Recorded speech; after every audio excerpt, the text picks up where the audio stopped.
name is Carola. And my name is Maarten.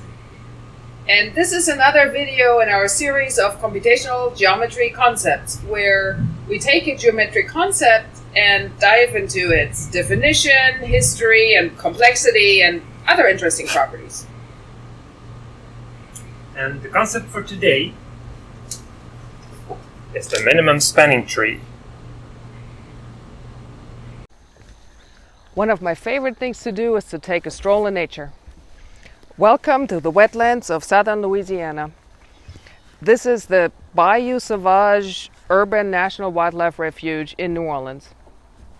The wetlands consist of a variety of areas saturated by water, including fresh and brackish marshes, bayous, lagoons, and coastal hardwood forests.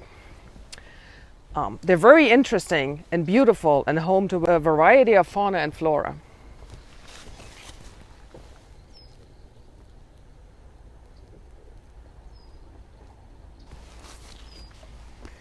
Now, of course, it's not so easy to walk around and enjoy these wetlands because they are, well, wet.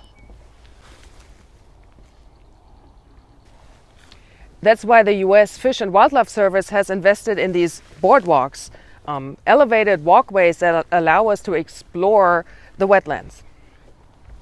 Now, while these boardwalks are a great way to enjoy nature, they're non-trivial to construct and maintain.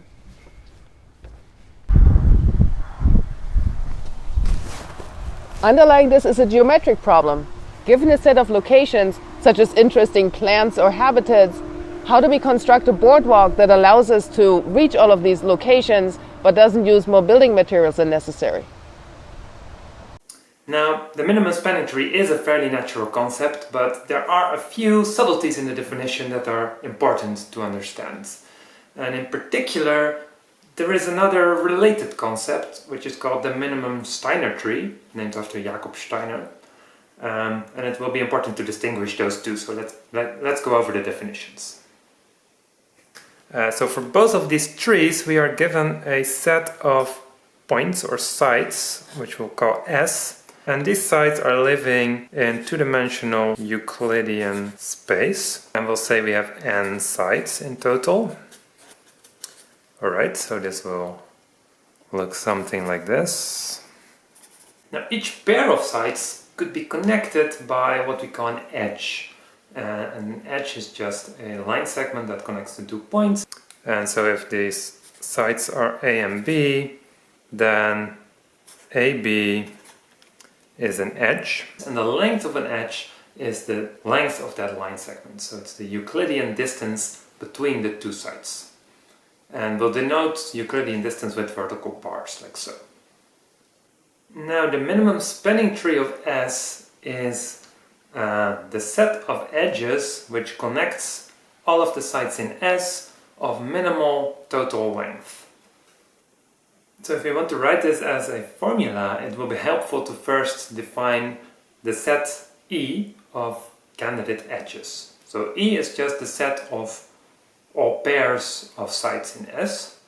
And now that I've defined this set E, I can now say that the minimum spanning tree of S is, well, it's a minimum spanning tree, so it's a minimum over, so I take something which should be a tree, and that's going to be a subset of my set of edges of the sum over all edges AB in my set of edges of the length of that edge, provided that such a subset actually connects all the sides in S.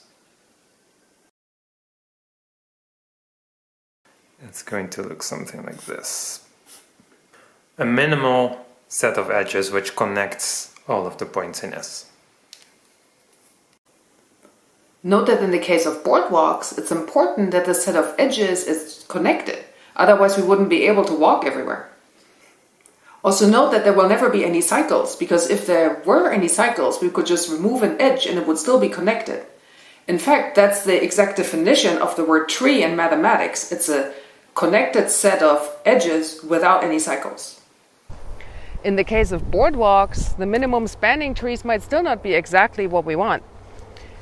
Even though they're the set of edges that has the minimum total cost, In some cases, it might still be possible to construct a boardwalk that is shorter and still connects all sites in S. The trick here is that it may not be the best solution to connect points by going straight between them. For example, if we have 3 points in a triangle formation, we may connect them in this way, and that would be the minimum spanning tree. But we could also start from one corner and go towards the middle, and then only branch out later. In this particular case, it turns out that the best solution is to connect all 3 points to the exact center of the triangle. This is the Steiner tree of the sites. So is this actually shorter? Well, it's not that obvious to see, but you can pause the video and go back and check for yourself. Are you convinced? It's similar to how soap films form in 3D.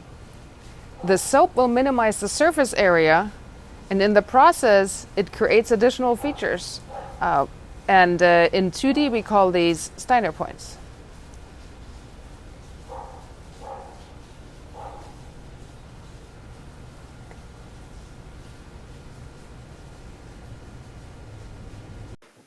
The definition of the minimum Steiner tree is actually very similar to the definition of the minimum spanning tree. In fact, the first half of the definition looks exactly the same as before.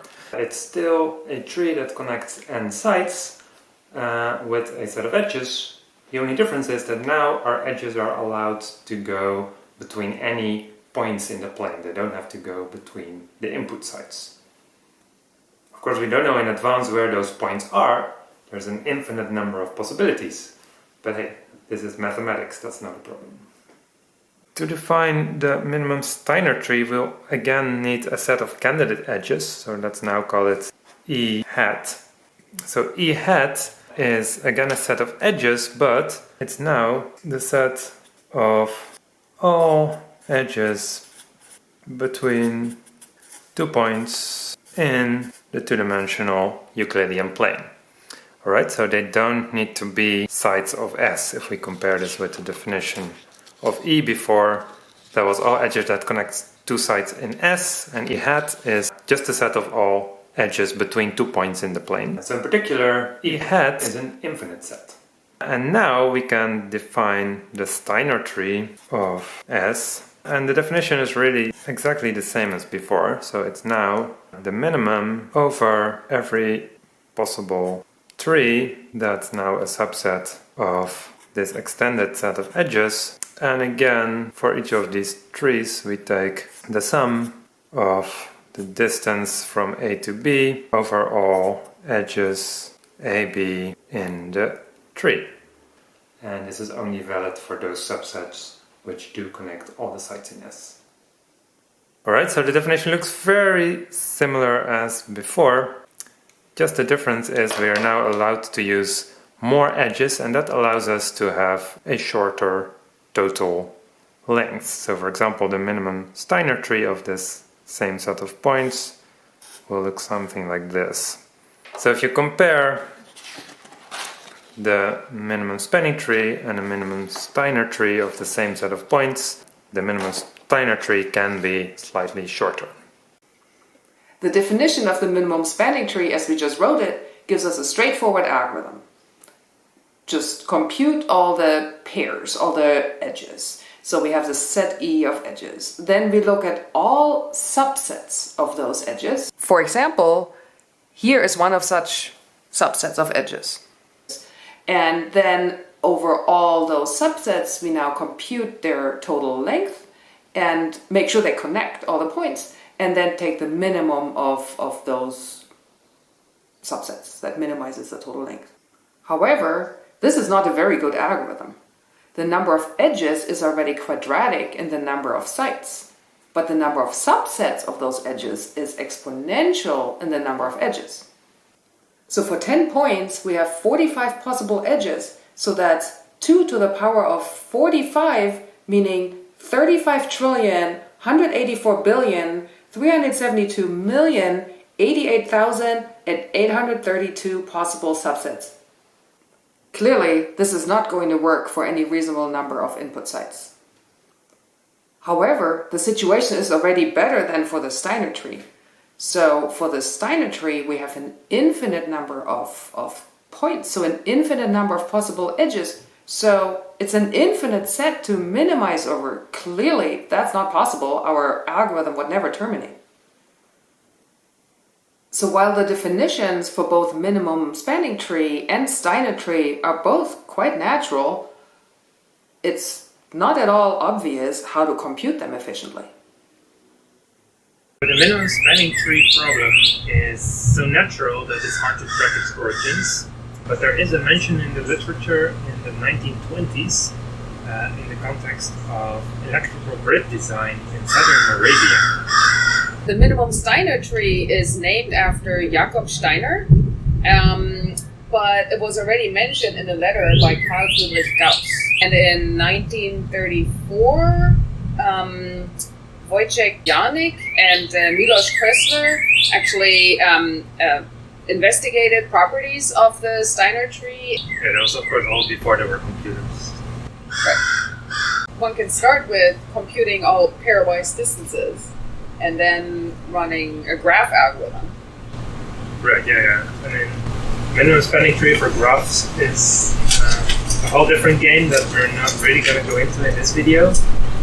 But there are two important algorithms to be aware of. Right, by Otakar Borówka, right, from 1926, right? Mm-hmm. Yeah, and actually it's been rediscovered at least 3 times that we know of. The first one was in 38 by Choquet. It's been rediscovered again in 1951 by Florek, Lukisovich, Perkal, Steinhaus, and Zubryuski. Yet again in 1965 by George Solon. Yeah, that was just the first algorithm. There's only one algorithm. There's another algorithm. The one has been discovered by Wojciech Janik again. Yeah. Mm-hmm. And that one's been rediscovered only twice. First by Robert Prim in 1957, and then again 2 years later in 1959 by Dijkstra. By Edsger Dijkstra. Yeah. So that's using graph algorithms, but it turns out it's actually not necessary to compute the whole graph, which would immediately give an squared term in the running time. In 1975, Michael Seamus and Dan Hui proved that the Euclidean minimum spanning tree, so the minimum spanning tree for points in the Euclidean plane, can be computed in near linear time. Yeah, actually, like around the same time, the minimum Steiner tree problem was proven to be NP-hard. Right, that was 1976, I think, by Gary, Graham, and Johnson. Right, exactly, yeah. It essentially means that it's unlikely that there is an efficient algorithm to solve the problem at all. So we're not going to really go into the concept of NP-hardness here, but if you're interested, we do have a video about the governing salesperson problem right here, where we will explore this concept in a little bit more detail. Mm-hmm. Surprisingly, those two definitions for the minimum spanning tree and the minimum Steiner tree are so similar, right, Yeah. But one can be solved in near linear time and the other is NP-hard. Now, how do we actually compute the minimum spanning tree in linear time? Well, the idea is to use yet another geometric concept, the so-called Delaunay triangulation. The Delaunay triangulation is a very central concept in computational geometry, and it can be defined in several equivalent ways. So, for example, it can be defined as the graph of all edges with the empty circle property. So what's the empty circle property? Well, it's the property that two sides in my set S are connected by an edge if and only if they satisfy the empty circle property. That means that there is a circle through those 2 points that doesn't contain any other side from S. So for example, here is a circle that lies on top of two of the sides, doesn't have any other sides in its interior. So those two sides are connected by an edge. Now we do the same for every pair of sides.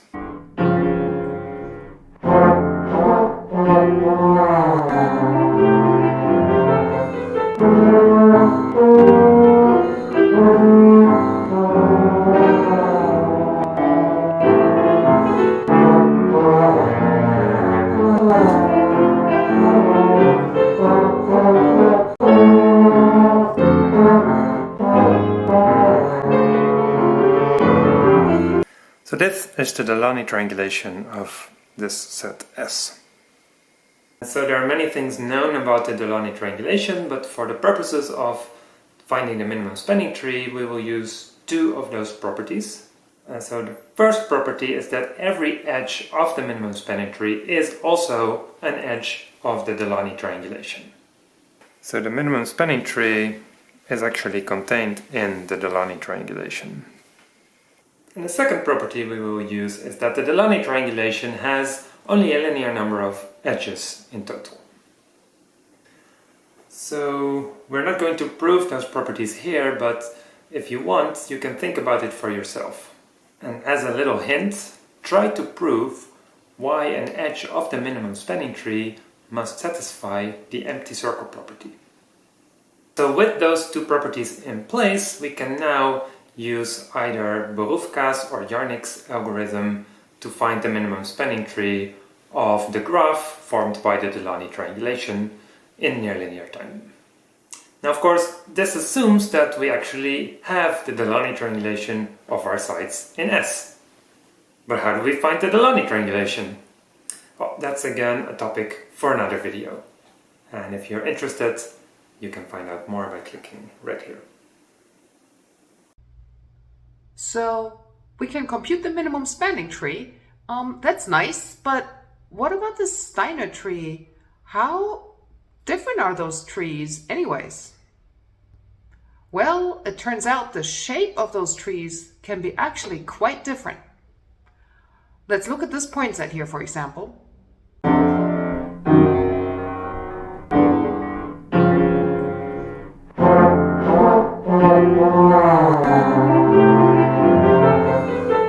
This is the minimum spanning tree. So it essentially has two arms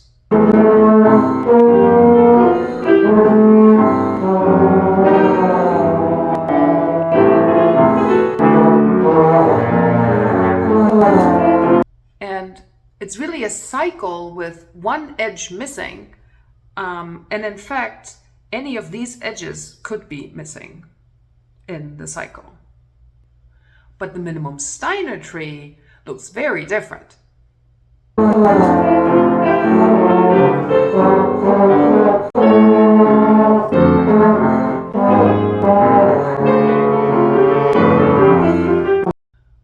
On the other hand, the lengths of these two trees are actually quite similar. Let's first measure their minimum spanning tree.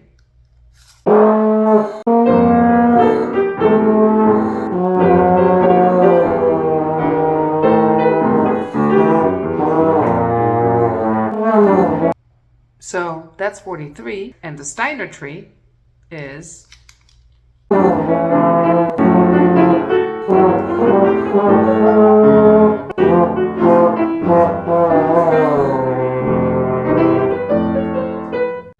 that's 40.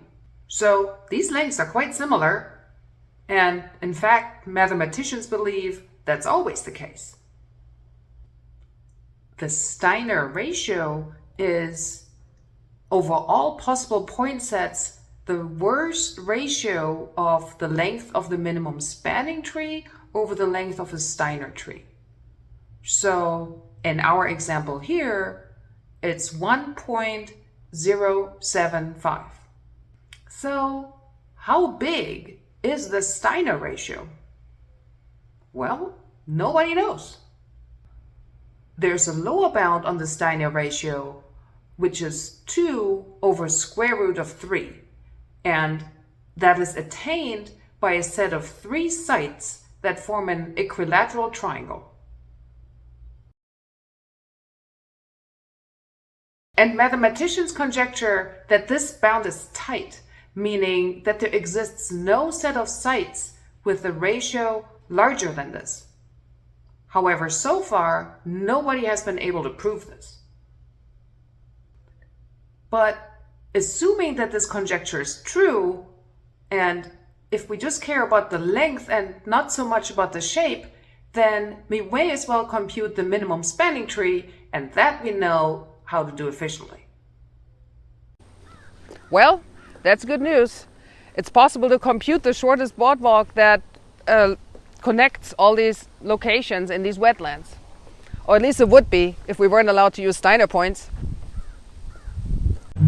Well, you've made it to the end of our second computational geometry concept video. We hope you enjoyed it and learned something. We looked at the minimum spanning tree for sites in the Euclidean plane and discussed that it can be computed in near-linear time, while the very related concept of minimum Steiner tree is NP-hard. So likely is only solvable in exponential time. Yeah, well, this was only the second video in our series, and there will be more on this channel. And we have put all the links to our other related videos as well as other sources and other concepts down in the description of the video. Thanks for watching!